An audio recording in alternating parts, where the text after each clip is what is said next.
Hey, what's going on, guys? Nick from Practically Tactical. So welcome to part 2 of our series of building the ultimate Glock 42. I hope you guys enjoyed part 1 of the episode, obviously having a little bit of fun here on camera.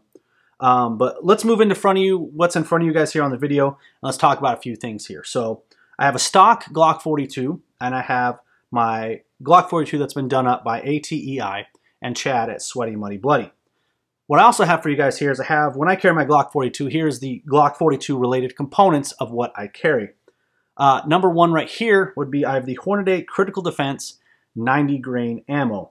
I'm carrying this currently, however, that may be switching in the future as I've seen some excellent videos on the Lehigh Defense XP rounds in 380. So I may be switching to that ammo, but as of right now, I have the ATEi Critical Defense.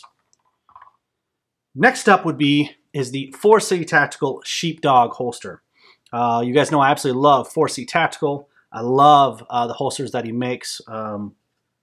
Great holsters. What I really love about this holster is just it's very small. It's very minimalistic in nature, but it still has all the features that you want in a holster. It conceals fantastic, adjustable retention, but there's just not a lot of bulk to it, and that's what I really love about his holsters. Is there's just not a whole lot of extras. If it doesn't need to be there, it's not there. It's a fantastic holster.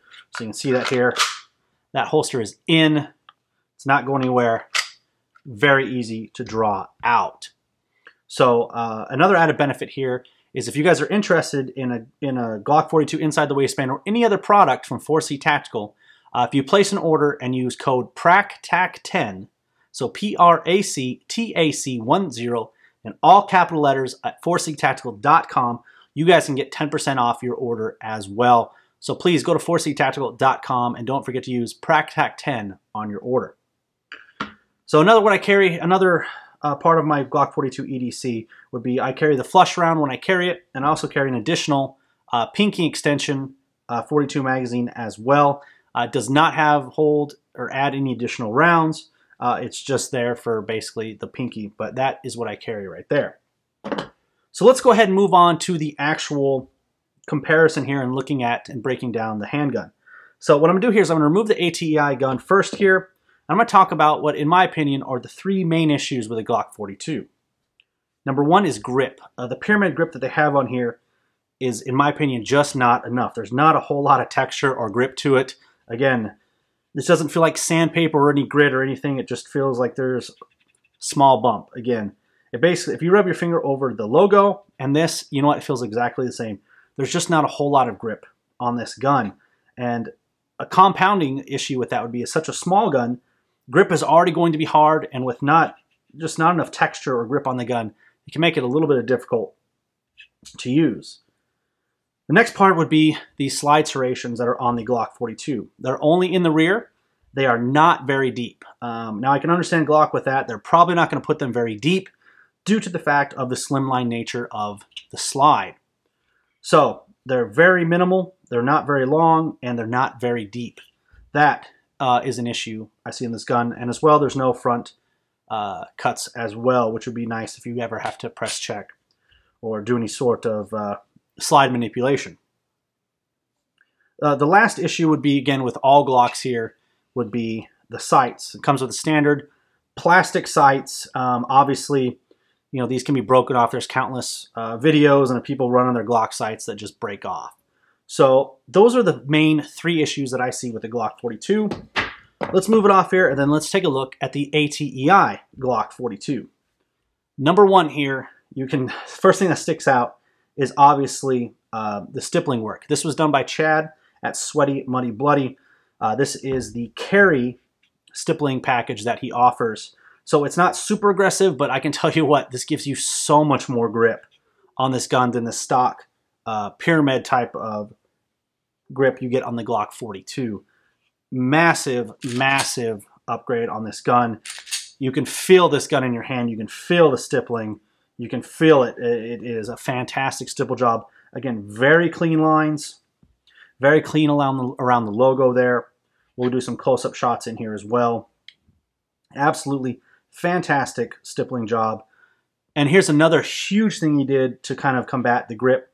He has a trigger guard undercut that is just absolutely fantastic. In fact, I wasn't even sure that he even done it because the work that he did on here is just so clean. There's no lines or scrapes. He did a fantastic sanding job right here, and it's smooth as all get out. And that little undercut right there can just gets you like almost, my pinky is catching the bottom of the frame there. Huge improvement on the grip on the Glock 42. So all around the stippling plus the trigger guard undercut, amazing job by Chad at Sweaty Money Bloody. Right here, and let's just take a look at the ATEi Glock 42. But what he did is he extended the rear slide serrations and deepened them on both sides on the Glock 42. It makes it to where super easy to grab. Also, in case of emergency one-handed manipulations, he basically put on these fish scale type of top slide serrations that ATEi is known for. These things grip anything and everything. If you're wearing a long sleeve shirt, you can rack this off of your shirt onto your arm. If I didn't want to bleed on camera, I could rack this off my skin. You could rack this thing off your jean. You can rack this off of anything. Again, we'll do a close-up here, but the angle cuts on these just makes it grip anything and everything. Also added on here are the front slide serrations, again, that match the rear slide serrations. Makes it extremely easy for press checks. However you want to press check it there, extremely easy to do. Now, the press checks on the Glock 42 are done on just one side. Again, but that I can tell you that is more than enough. So if you're left-handed, it is absolutely more than enough to do any sort of press checks. Obviously, the last part would be the sights. Now, you can see here, ATEi, if you select their package for night sights, puts on Trijicon night sights. Again, we'll do close-ups here. They match the top slide serrations on here for catching anything that is needed with the flat surface right there. Obviously, night sights, these glow-in-the-dark, they're fantastic. You can check out other reviews on the internet out there. These are fantastic night sights. Again, 3-dot, very large front sight. Makes it very easy to track your front sight as well as for target acquisition. So what I see, guys, on the Ultimate Glock 42 here for this stage is the main issues of the Glock 42 have really been knocked out of the park and crushed and really solved with ATEi's work that they do on the Glock 42. Now, obviously the one thing that wasn't done here is the trigger. While I think the Glock 42 trigger is fantastic, it still is a little bit of stiffness. It's not the advertised 5.5 pounds, at least on my trigger or the stock trigger right here. So we'll be doing a part 3 on that, on this gun in the near future. But here's a little comparison there for you guys of a stock Glock 42 versus a ATEi and Sweaty Money Bloody Glock 42. I can tell you what, if you have a Glock 42 and you really want to upgrade it, sending it to ATEi and Sweaty Money Bloody is the way to go. Fantastic upgrade. Covers the real problems of this gun. So thank you guys for watching this, and stay tuned for part 3 and possibly more parts. We'll continue building up our Ultimate Glock 42. Thanks for watching.